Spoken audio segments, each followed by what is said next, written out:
Sou teu Deus, sou teu amigo. Militantes missionários vão avante. Sou teu Deus, falo contigo. Militantes missionários vão avante, a serviço do reino. Graças a Deus. A paz do Senhor para toda a igreja. A paz do Senhor Jesus. Ainda sentado como você está, abra sua Bíblia. Livro de Ruth, capítulo de número 3. Vamos fazer uma leitura a partir do versículo de número 1.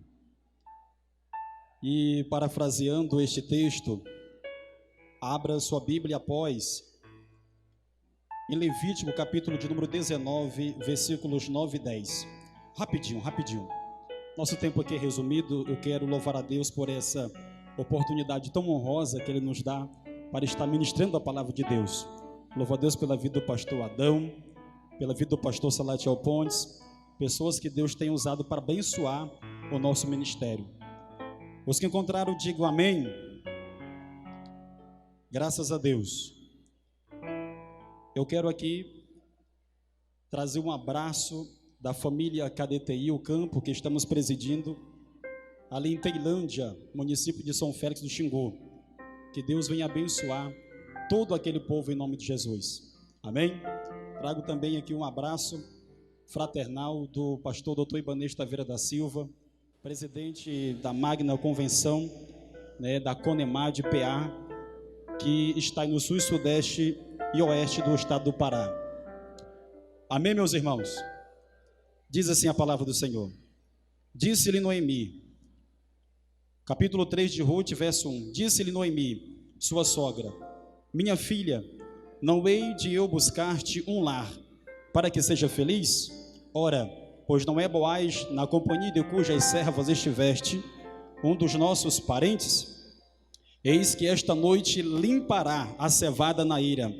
Banha-te, unge-te, e põe os teus melhores vestidos, e desce a eira. Porém, não te deis a conhecer ao homem, até que tenha acabado de comer e beber. Quando ele repousar, notarás o lugar em que se deita. Então chegarás e lhe descobrirás os pés, e te deitarás. Ele te dirá o que deves fazer. Respondeu-lhe Ruth: tudo quanto me disseres, farei. Levítico, capítulo de número 19, versículo de número 9 e 10. Quando também cegares a meses da tua terra, o canto do teu campo não cegarás totalmente, nem as espigas caídas colherás da tua mesa. Não rabiscarás a tua vinha, nem colherás os bagos caídos da tua vinha. Deixá-los-á ao pobre e ao estrangeiro. Eu sou o Senhor vosso Deus. Os que concordam, digam amém. A Bíblia nos narra uma história muito linda, porém um pouco triste, sobre a história de Ruth. Só que antes de chegarmos aonde nós lemos aqui nessa noite, eu quero rapidamente expor o que aconteceu nesse período, nessa época. A Bíblia fala sobre uma família que estava residindo em Belém. Eram efrateus que residiam em Belém. Só que diz a Bíblia que naquele período em que os juízes julgavam, houve uma fome sobre a terra, e Canaã também foi atingida por essa fome, por essa escassez. E diz a Bíblia que um patriarca, um pai de família, ele resolveu chamar sua família e sair de Belém e em direção aos campos de Moabe, e lá residir e lá ficar. A Bíblia diz que esse homem chama-se Elimeleque, esposo de Noemi. E a Bíblia diz que esse casal tinha 2 filhos. O nome do mais velho chamava Malom, e do mais novo Quilion. E diz a Bíblia que rapidamente, na hora que a escassez chegou em Belém, eles resolveram sair de Belém e ir em direção a Moabe. Peregrinaram, chegaram nessa terra, fora do projeto divino. E diz a Bíblia que lá eles ficaram por um período. Logo a morte veio e ceifou a vida de Elimeleque. A Bíblia diz que ficou então agora Noemi e com seus 2 filhos, Malom e Quilion. E esses 2 rapazes pegaram filhas daquela terra. Malom casa-se com Ruth, e agora e esse outro irmão casa-se com Orfa. A Bíblia diz que viveram quase 10 anos naquela terra. Então agora também a morte ceifa esses dois homens. Malom e Quiliom são ceifados a sua vida. Então morre. E diz a Bíblia que resta agora somente Noemi. Então agora Orfa e também Ruth. Então agora diz a Bíblia que ela ouviu uma notícia que agradou o seu coração. Diz a Bíblia que Deus visitou a terra de Canaã. Deus visitou Belém. Então agora havia abastança naquela terra. Havia fartura naquela terra. Deixa eu abrir um parênteses aqui para te dizer. Por mais que você passe escassez, por mais que você passe dificuldade, mas nunca saia da casa de Deus. Nunca se distancie do teu Senhor, porque a Bíblia diz que Belém significa a casa do pão.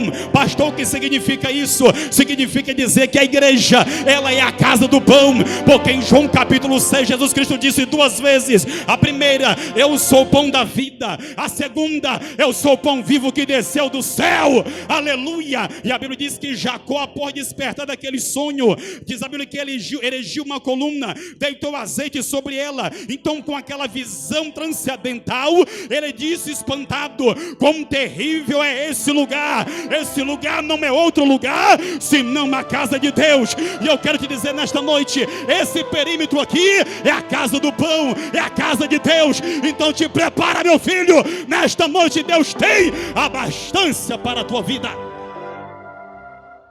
E ouvindo a notícia que Deus tinha visitado a terra de Belém, a terra de Canaã, então agora ela decide voltar novamente para a casa do pão. Então agora ela dispensa suas noras, porque havia uma lei que dizia que se uma mulher casada com um homem, então ela não, em vida, o seu esposo morresse, o seu esposo falecesse e eles não concebessem um filho, então pela lei ela teria que casar com seu irmão, ou seja, com um cunhado. Então agora gerar um filho para suscitar nome aquele que falecera. Então agora Noemi diz: minha filha, vocês estão desobrigadas dessa lei. Volte para a tua casa, volte para os teus deuses, volta para a tua parentela. E nos diz a Bíblia que então Orfa volta para casa, volta para a idolatria, volta para os deuses estranhos. Mas Ruth nos dá uma lição nessa noite. Ela disse: minha sogra, não adianta insistir comigo, porque aonde tu fores, irei eu; aonde tu repousares, repousarei eu. O teu povo é meu povo e o teu Deus é o meu Deus. Ruth se converte naquele dia. Então agora ela decide servir unicamente ao Deus de Israel, o Deus que abençoa, o Deus que é abençoador, o Deus que não faz acepção de pessoa para acolher em seu redinho. E diz a Bíblia agora que voltam para Belém. Então chegando em Belém, Ruth nos dá um grande exemplo. Diz a Bíblia que ela chega em Belém no princípio da cega. Ou seja, o que é isso, pastor? Ela chega no princípio da colheita, na terra de Belém. E qual era a safra, pastor? Diz a Bíblia que estava no tempo da cevada. Então agora ela vai para os campos e diz: minha sogra, eu cheguei agora em Belém, mas eu estou com desejo de trabalhar. Eu cheguei em Belém, mas estou com desejo de servir a este Deus de Israel. E ela vai para o campo. Então agora Noemi abençoa ela, diz: minha filha, vai em paz e vai na direção de Deus. E ela foi na direção de Deus. Ruth é estrangeira, e diz a Bíblia que caiu por sorte ela chegar no campo de Boaz. Quem é Boaz? Boaz é o nome da época que era poderoso. Boaz era o homem que mandava no pedaço. Boaz era aquele que podia, aquele que fazia e desfazia, porque Boaz era o maior empresário da época. Ele tinha maior lavoura, ele tinha maior plantio. E diz a Bíblia que por sorte, então agora ela entra no campo de Boaz. Eu quero abrir um parênteses aqui e dizer o seguinte: que para a igreja, para a vida do crente, não existe coincidência. Não existe coincidência. Ela caiu no campo de Boaz é porque Ruth era um projeto. E diz a Bíblia, irmãos, que agora ela está trabalhando, ela está rebuscando espigas. Por isso que eu li Levítico 19, verso 9 e 10. Porque havia uma lei, e essa lei dizia o seguinte: para todo judeu, quando ele fosse colher, ele não poderia colher totalmente o campo. Então após estar colhendo as espigas que caíam, eles não poderiam voltar e pegar aquelas espigas que ficavam. E o campo era para o estrangeiro. Repita: estrangeiro. Foi fraco, estrangeiro. Órfãos e viúva. Eu quero abrir outro parênteses aqui e dizer nessa noite: ninguém vai ser exaltado por Deus começando de cima. Ninguém vai ser promovido por Deus começando de cima. Todos nós começamos na obra do Senhor, é lá no canto, é rebuscando espiga. Meu filho, é rebuscando.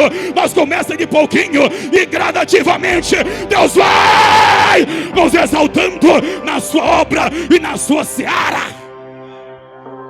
E o tema da mensagem é esse: do canto ao reconhecimento. E aí, então agora está Ruth. Ruth está agora rebuscando espigas. E diz a Bíblia que chega o empresário, chega o maioral, e ele observa Ruth colhendo aquelas espigas. E diz o seguinte: ei, quem é aquela moça? Quem é aquela mulher? E disseram, o gerente dele disse: olha, essa aí é aquela que veio com a tua parenta Noemi. Ela veio lá de Moabe. Ele diz: chame ela aqui, porque eu tenho uma bênção para ela nesse dia. E diz: minha filha, então agora hoje tu estás autorizada. Olha só a palavra, meus irmãos. Neste dia, minha filha, você está autorizada. Você não vai colher somente no canto. E aquilo que cair no caminho, você vai rebuscar. E de forma propositalmente, eu vou dizer para os segadores: deixar cair mais. Deixar cair mais. Levanta a mão para o céu. Eu vou liberar a palavra profética para a tua vida. Não é só aqui em cima não, aí embaixo também. Os olhos de Boaz espiritual está sobre a tua vida e te prepara. A porção dobrada de Deus vem para a tua vida, vem para a tua casa, vem para a tua família e vem para o teu ministério. Só quem recebe, exalte, exalte ao Cordeiro de Deus. Então agora ela é abençoada. Então agora ela pode não somente pegar das espigas que caíram, mas propositalmente agora ela pega a porção dobrada para ser abençoada. Com Deus é assim. Você está trabalhando no canto, você está missionário fazendo a obra de Deus, você está naquele recanto onde ninguém te enxerga, aonde você está mardeando e nenhuma alma aceitou Jesus. Quem sabe você está dirigindo um ponto de pregação só com 2 crentes, mas se prepara, a porção de Deus vai vir para a tua vida. Porque vivemos a lei da semeadura. Aquilo que nós plantamos, nós colhemos. E a Bíblia fala sobre algo específico em Eclesiastes capítulo 3, que é um tempo determinado para todo propósito debaixo do céu. E Ruth estava debaixo da direção de Deus. E diz a Bíblia que agora ela chega em casa e diz: minha sogra, hoje a colheita foi boa. Foi quase 27 litros de cevada. Ela disse: minha filha, aonde tu colheste? Eu colhi no campo de um homem chamado Boaz. Aqui entra a tipologia bíblica. Quem é Ruth? A estrangeira, a igreja, nós, os gentios, acolhidos por Cristo. E quem é pastor? A Noemi é aquela que aconselha. E a Bíblia diz que o Espírito da verdade é aquele que veio para nos direcionar ao Cristo. A verdade nos guiar em santidade e também nos ajudar a alcançar o céu por herança. E quem é o Boaz, pastor? Na tipologia bíblica, é aquele que tudo pode, é aquele que é maioral, é aquele que manda, desmanda, aquele que traz a existência aquilo que não existe e chama as coisas que não são como se existisse. O nosso Deus, Criador dos céus e da terra. Agora, minha filha, eu tenho um conselho para ti. Esse Boaz aí é um dos parentes mais próximos de Elimeleque. Então vai agora, minha filha, eu te dou o endereço dele. Aonde minha sogra ele vai estar? Veja bem, minha filha, para você chegar diante de Boaz, você não vai chegar de qualquer jeito. E como vou fazer, minha sogra? Você vai fazer o seguinte: primeiro, você vai tomar banho. Segundo, você vai se ungir. Terceiro, você vai vestir vestimenta limpa e nova. E o quarto, você vai descer até a eira. E quinto, você vai deitar nos pés de Boaz, porque ele é teu remidor. A bênção que tu precisa está nas mãos de Boaz. O que significa isso para a igreja, pastor? Primeiro, tomar banho significa purificação. É por isso que Paulo, escrevendo uma das cartas, ele diz o seguinte: olha, Cristo, ele purificou a igreja para que ela viesse ser santificada e lavada, purificada pela lavagem da palavra de Deus. Em João 15, verso 3 está dizendo: vós estáis limpo pela palavra que eu tenho falado. Em João 17, verso 17: Pai, santifica-os na verdade, a tua palavra é a verdade. Então agora tu te lavou, minha filha, então agora tu te unja. Unja-se. Irmãos, resumido, a Bíblia fala de algumas formas de unção. A primeira unção é feita de alguém para outra pessoa. A segunda unção é feita de alguém para si próprio. Todavia que a unção é feita de alguém para outro, é lhe outorgando alguma coisa, ou cargo de profeta, a função de rei. Ou seja, a unção de si para si mesma significa auto-separação, auto-perfumação. O que significa unção na Bíblia? Significa separação, consagração. Vou refrescar a tua memória. A Bíblia diz em Jeremias capítulo 1, versículo 5: quando retroceder do seu ministério, Deus falou bradando no seu ouvido, disse: Jeremias, antes que tu fosse formado no ventre da tua mãe, eu já te conhecia, e antes que saísse de lá, eu te ungi, eu te consagrei e dei por profeta às nações. O que significa, pastor? Ungir-se a si próprio significa separar-se. Então ninguém vai ser exaltado por Deus sem se separar. Ninguém vai ser abençoado por Deus se não se separar. Se separar de quê, pastor? Sair do mundo? Não, mas permanecer no mundo pecaminoso, mas separado para Deus. Minha filha, depois que tu te ungir, tu vai se vestir. O que significa veste na Bíblia? Não tenho tempo para isso. Mas primeiro, veste significa salvação. Isaías 61, verso 10: eu regozijar-me-ei no meu Senhor, a minha alma me alegra-se no meu Deus, porque Ele me vestiu-se com veste de salvação. Vestimenta significa um estado espiritual diante de Deus. E só para refrescar sua memória, a Bíblia diz em Zacarias capítulo 3 que o profeta, ele teve algumas visões, e na quarta visão o profeta Zacarias, ele viu o sumo sacerdote Josué, que estava em pé naquela visão, estava de veste suja. Agora, porém, à direita dele estava Satanás, opondo contra ele, acusando ele. Então agora o anjo do Senhor apareceu e disse: Satanás, o Senhor te repreenda. Satanás, o Senhor te repreenda. Deus escolheu Jerusalém e não a este aí, o sumo sacerdote Josué, um tição tirado do fogo. O que significa isso, pastor? Significa dizer, meus filhos, que às vezes após você aceitar Jesus, no meio da caminhada, quem sabe você tropeçou, caiu, e as tuas vestes mancharam, mas eu libero uma palavra profética da parte de Deus para a tua vida nesta noite. Aquele que purificou as vestes do sumo sacerdote Josué, o guarda-roupa dele ainda não faliu, não. Ele está apto e pronto para purificar as vestes de qualquer um daqueles que desejarem e almejarem nesta noite. Está de vestes limpas e purificadas diante do Cordeiro de Deus. Minha filha, então agora, depois de te vestir, eu vou te dar o endereço onde tu vai encontrar Boaz.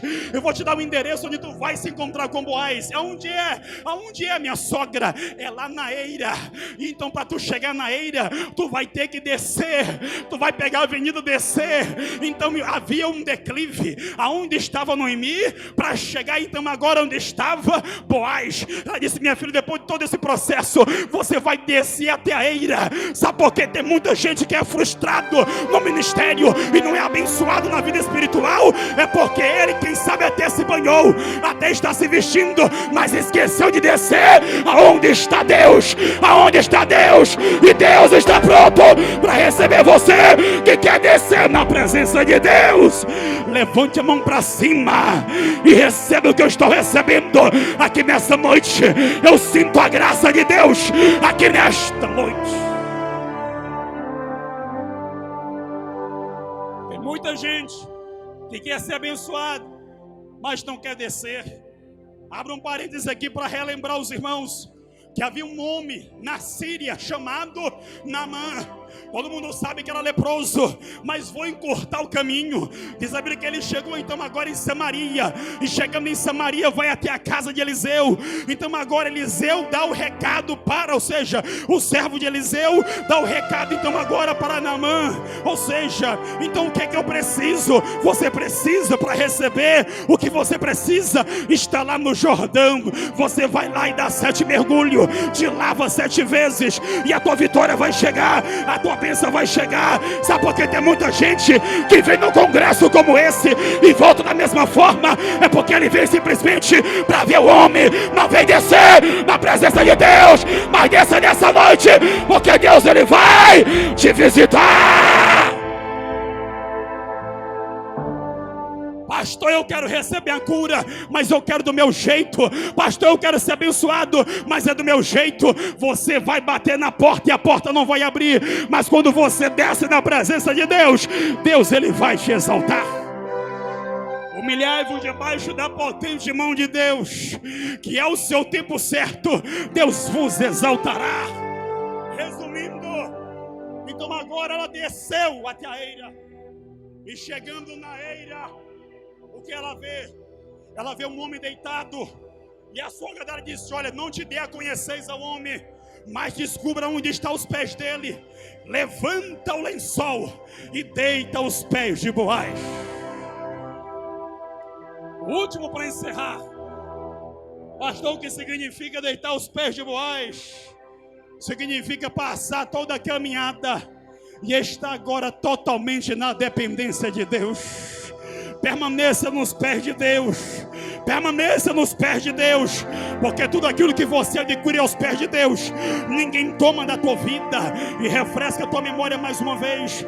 Diz a Bíblia que Jesus Cristo estava agora na casa de uma mulher chamada Marta, e perto dele estava agora a mulher chamada Maria. E Marta estava inquieta. Marta estava inquieta demais, e disse: Jesus, reclama para Maria, porque ela está aos teus pés há muito tempo. Manda ela fazer alguma coisa. Jesus agora liberando essa palavra disse: minha filha, Marta, tu estás inquieta por pouca coisa, mas uma verdade eu te digo, Maria escolheu a melhor parte. E aquilo que ela receber aqui, de maneira nenhuma vai ser tirado da vida dela. Levante a mão em cima que eu vou profetizar. Aquilo que você recebe aqui nesse congresso, de maneira nenhuma vai ser tirado da sua vida. Descobriu os pés. E o que acontece? Agora ela foi abençoada. Por quê? Porque depois que ela descobre os pés, o homem estremece. Pode ficar em pé, Marcos de Oliveira. O homem se estremece. O que significa isso, pastor? Por volta de meia-noite. O que é meia-noite, pastor? Meia-noite é quando finda um dia e começa outro dia.